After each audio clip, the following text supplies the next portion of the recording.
Am I hearing you wrong? Will you say it again? My husband, who has looked down on me because he makes more money than me, is now on his knees in front of me. I love her. I've never felt this way before. I want you to leave me. I will give you custody. In fact, we are going to have a baby, and I want her to give birth safely. So will you get out my house this month? He says this with sparkling eyes, but what he's saying is disgusting. Okay, here are the divorce papers. I will only take the younger girls. I don't know about that other kid, I said in a calm voice. Take our eldest daughter with you. He was really insisting. I don't want to do that, because she is. My name is Irene. I'm 45 years old. I have a husband, Tommy, who is the same age as me, and 3 girls. The oldest is 20 years old, and the younger girls are in the 5th and 4th grades. I work full-time as an office worker. I work early in the morning, and still prepare dinner even on the days I come home late. Good morning, Mom. My elementary school kids wake up by themselves, but my husband is not a morning person and doesn't wake up easily even if I call out to him. Hey, why didn't you wake me up? After a while, my husband wakes up with a grumpy look on his face. You're not a child. You should wake up by yourself. I tell him coldly. If I'm late, it's your fault. My husband raises his voice. What are you talking about? It's your fault, isn't it? When my daughter blurts out a good argument, my husband's face turns red. How dare you talk back to your parents? Oh, shut up. He's always like this, when he's not in a good mood. I grumble to myself. Oh, we're going to be late if we don't get out of here soon, won't we? My husband clicks his tongue at my words and rushes out of the house. This is a scene every morning in our house. And there is another problem. Micah, are you awake? If you don't get ready soon, you'll be late for work. I called out to my oldest daughter, Micah, through the door. Shut up! I quit work yesterday. Go away! I heard a noise from inside the room, as if she was throwing something at the door. Micah has a temper. After graduating from high school, she got a job, but it didn't last long and she quit. They moved from one job to another. As for the reasons for her resignation, she said that she felt excluded, and the colleagues talk about her behind her back. She didn't listen to what I had to say. Oh, okay, I'm sorry. She would apologize like that, but made fun of me. When it turned out that she had been lining her own pocket by selling my younger daughter's personal belongings without their permission, I thought they were trash, so I got rid of them. When she said that with a smirk on her face, I was so angry that I almost hit her. When the next phone bill exceeded $500, I scolded her. Do you think money grows on trees? If you want to play, you should go work. Micah seems to feel bad about it, and she was silent and sulking. And then my husband came home from work and said, Hey, don't yell at her like that. Don't you feel sorry for Micah? I make most of the money in this house anyway. If we are having a hard time making ends meet, it's because of your poor management of the family. He looked down on me and laughed. It's your constant pampering that's ruining it. Shut up! Didn't you hear what Dad said? I'm trying to get some rest and relaxing. You are always whining. Don't act like you're my mother. Micah glared at me sharply and went back to her room. Look, I can't do this anymore. I can't deal with her. Neither can you. You come home late. You don't do anything at home. Is earning money your only duty as a father? My husband sighs at the sight of me. Isn't it the mother's job to take care of the children? I feel bad about Micah too, but what can I do? He said this to me without any apology. Hey, you're coming home late every day these days. You're not cheating on me, are you? My husband's face scrunched up a little at my words. So this is about a friend of mine who has a wife and child and has fallen in love with another woman. I'm trying to help him with that. What would you do, by the way? Well, I don't know. I would talk to the cheater first, see how serious she is, and then make a decision. I think it's best to start talking as soon as possible. I see. I guess so. After mumbling to himself, he went into the bedroom. I took out my phone and made a call to someone. It was the next evening. I wonder if I'm deaf. Could you repeat that?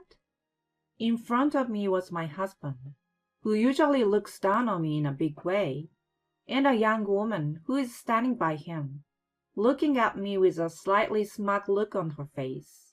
This woman, Jill, works for my husband, and is 20 years old like Micah. I like her. I never felt this way before. I want you to leave me. I will give you custody. In fact, Jill is going to have a baby, and I want her to have it in peace. So I want you to out of my house by the end of this month. He looked at me with sparkling eyes like a boy who had found his first love, yet said the worst words ever. Give up the custody? You just didn't want it. Since I kept quiet, Jill, the cheating partner, immediately talked to me. I'm indebted to you. Tommy loves me more than he loves you, though. Looks like your marriage has not been going well for a long time. Then please give him to me. Jill giggled. You said so yesterday.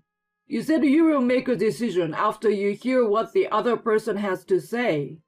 Jill loves me, and of course I love her. I'm begging you. Will you break up with me? I was annoyed by the atmosphere, as if I was the bad guy tearing them apart. I stood up quickly and came back with something. Okay, here are the divorce papers. I will only take the younger girls. I don't know anything about that other kid. I said calmly, but my husband was extremely furious. Why? Take Micah with you. In short, he wants to spend a happy newly wedded life with his young wife, leaving everything else to me as before. How can I allow such a thing? I don't want to do that. She's not the one I carried in my belly. Since we're getting divorced, she's Micah's mother from now on, isn't she? She snickered at me. What? I don't know anything about that. Tommy, you said you will leave the kids to your wife. I don't want to take care of the kids. I don't know how to deal with elementary school kids. Jill, who had looked so relaxed earlier, suddenly became impatient. My husband looked troubled. Huh? Elementary school kids? What are you talking about? The one you're going to take care of is a 20-year-old woman just like you. Huh? Jill's surprised face at that time was so funny that I can't help laughing when I remember it now. Actually, Micah is not my child. 3 years ago, Micah came to our house with a big baggage. Who are you? I'm here to see my dad. It should be okay, so just let me in, she said to me with the same forceful attitude she has now. I immediately called my husband, and when I told him, No way. You are kidding, right? he had an illegitimate child. He had a child with a woman he had a relationship with before he met me, and he gave her a sum of money as child support without acknowledging her. Her mother passed away, and none of her relatives took Micah in. She must have had an attitude problem. One of the relatives tried to find her real father, my husband, and so Micah came to our house.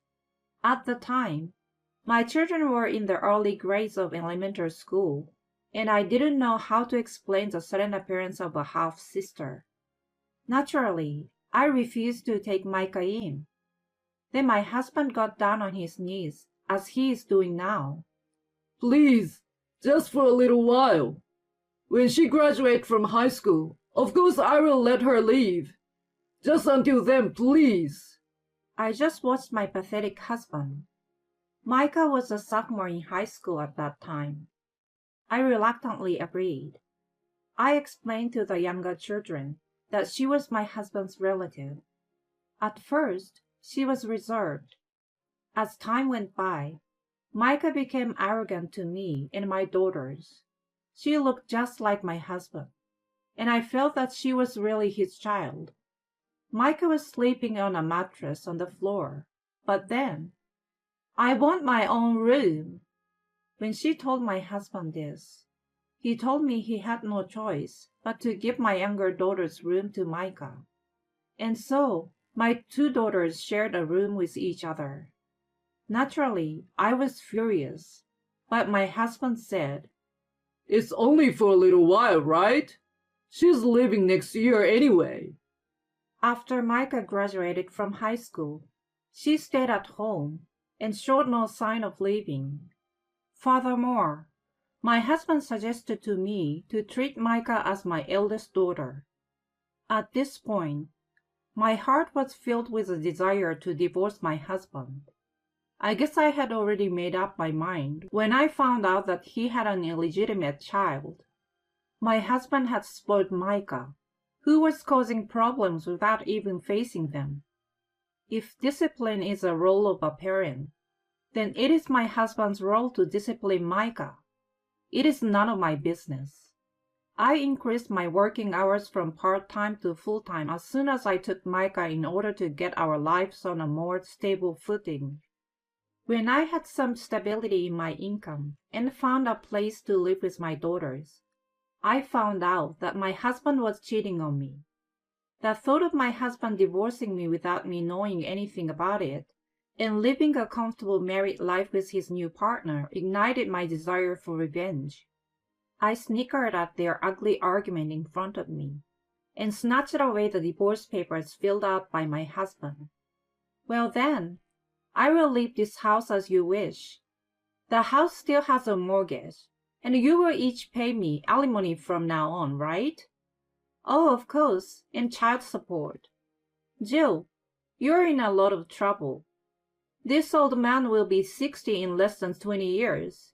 You're going to be working hard to support him." "That's great. I admire so much." Jill blushed when I smiled at her. "What are you talking about? That's not what you told me, Tommy. You asked me to be a stay-at-home wife when we got married, didn't you?" Well, that's... His reply irritated Jill even more. "Oh, really? That's even harder. This old man doesn't help me with the housework at all. Oh, and he can't get up by himself in the morning, so you have to wake him up. And of course, he won't take care of the kids, so you will be on your own." Jill was starting to get nervous about the consequences of her future as I spoke cheerfully. I felt sad as I was talking. My husband had not been like this from the beginning. He had done a good job of sharing the housework and childcare with me when we were first married. However, as he got promoted, he started to one-up me because he was earning more. And to top it all off, he has an unruly illegitimate child named Micah. What in the world is the reason for not divorcing? "I have no money for alimony. What am I going to do?" "I'm about to have a baby. Don't you feel sorry for me?" "Well, I feel sorry for the baby in your belly. To have a woman who can't even say a single word of apology for destroying someone's family as a mother, and to have a stupid man as a father who thinks that the only role of a father is to make money," I said to them in a calm manner, and they turned red in the face. Jill, don't worry about the money. I didn't tell her this, but I actually have a good amount of money saved up from my bachelor days, so there's no need to worry about the money. Jill's face lit up instantly. She looked at me as if to say, "Hey, I won." "Oh, I see.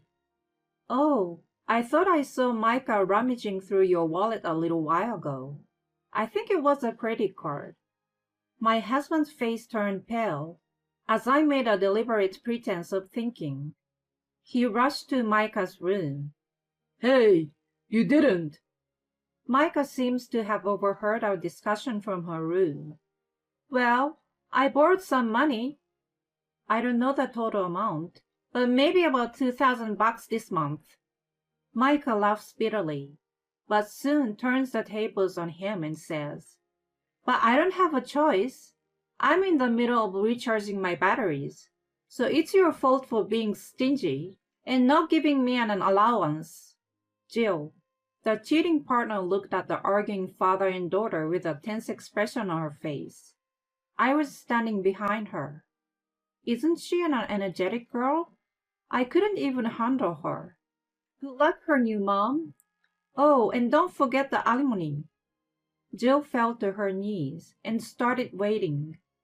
I left her there without a word and walked out of the house feeling light. "Thanks for waiting. Let's go back to our new home." My daughters came running up to me with smiles on their faces. "Are you okay?" My friend, who I had asked to watch over my daughters, was worried about me. It was a big win. I gave a peace sign and high-fived my friend. "This is my friend's story," he said. "Wouldn't anyone think 80% of the story is about himself?" I was struggling to hold back my laughter. The night before, my husband told me the story, and I realized it. So I asked my friends to take care of my daughters for me. I laughed at my husband, who really brought his girlfriend. I was preparing to leave home to get a divorce from my husband. The contract for the new house had been signed a few days before, and most of the belongings had been moved out. My husband, who is indifferent to our family, was not even aware of this. A few days later, I was contacted by both of them through my lawyer. "Your husband is demanding a reduction in the amount, and the cheating partner says that the relationship with your husband is untrue." I submitted a new audio recording of the discussion. Then I started ignoring their calls, so I sent a certified letter to their workplaces and the cheater's parents' house. They seemed to have given up, and the amount of money I had requested was transferred later. The next month, my husband and Micah appeared in front of me on my way home from work. "Irene, please come home. I was wrong. You're all I've got. You're still mad at me, aren't you? Can you forgive me for this?" "Come home, Mom. Dad expects me to do all the chores." They had tears in their eyes. "You're both trying to sell me something I don't want to buy. It's pretty disgusting. So you'd better stop. I'm not angry. Oh, I don't have any feelings for you at all. And oh, isn't that young wife with you today?" My husband looked down as I looked around deliberately. "Oh, and who is your mother? Do you mean me?" "I have only 2 daughters. You're not my daughter." "Micah, aren't you the one who told me not to act like your mother? You don't like this. You don't like that. Get a grip." I scolded Micah like this over and over again. Micah was the one who rejected me, and in my own way, I've done my best to deal with her, even if she was not my own child. But that is over now. Now that we are divorced, these 2 are completely strangers to me. If they come again, I will call the police without hesitation. Of course, because they are outsiders now. They ran away from me as if they panicked at the word police. I thought that they looked just like each other, and their thoughtless personality were just like a father and child indeed. Incidentally, I knew from my lawyer that Jill and Tommy had broken up soon after that. It turned out that Jill's pregnancy was also a crazy story, and that they had been making a joint effort to avoid my demand for alimony, thinking that I might feel sorry for them if they told me so. Anyways, they told their lawyer that their love was pure. I don't understand what kind of mind she has at all, but maybe my ex-husband, who became a head of the department at a young age, looked good to her. However, it turns out that the man is no better than a schoolboy who can't even get up in the morning by himself. She should be thankful to me that she found that out before they got married. By the way, I found out about the affair from my ex-husband's subordinate, whom I met by chance at the supermarket. He is very close to one of his subordinates, and there are some rumors about it in the company. I thought if it was really okay, because their age gap was like a father and child, but... I didn't have any doubt in my mind to trust my ex-husband after hearing such a rumor. My ex-husband was demoted, and Jill, the cheater, resigned from her job out of embarrassment. Jill seems to have borrowed money from her parents to pay the alimony, and now she is working from morning till night under their watchful eyes. She seems to have been thinking of an elegant life as a housewife married to my ex-husband, who owns a house and is a department manager. But such a life is a dream. She must have learned the harshness of reality the hard way. Don't underestimate life, you little girl. The stupid father and daughter is still living in that house, but they have been fighting every day. And when it got worse, the neighbors have called the police. I think Micah is just frustrated, though my ex-husband seems to be doing fatherly things. I'm sure the house is in shambles, but it doesn't matter to me. 20-year-olds are usually considered adults. You can't stay a child forever. I hope they have a hard time from now on. And as for me, thank you for everything, Mom. I blush with embarrassment, and my daughters give me a handkerchief. It was the same handkerchief that Micah had sold without permission, and that they had given to me on Mother's Day a long time ago. My parents are gone, and I don't have many relatives to rely on. But I have many friends and such kind daughters. I'm a very blessed person just because of that. Thinking of this, I smiled and said thank you.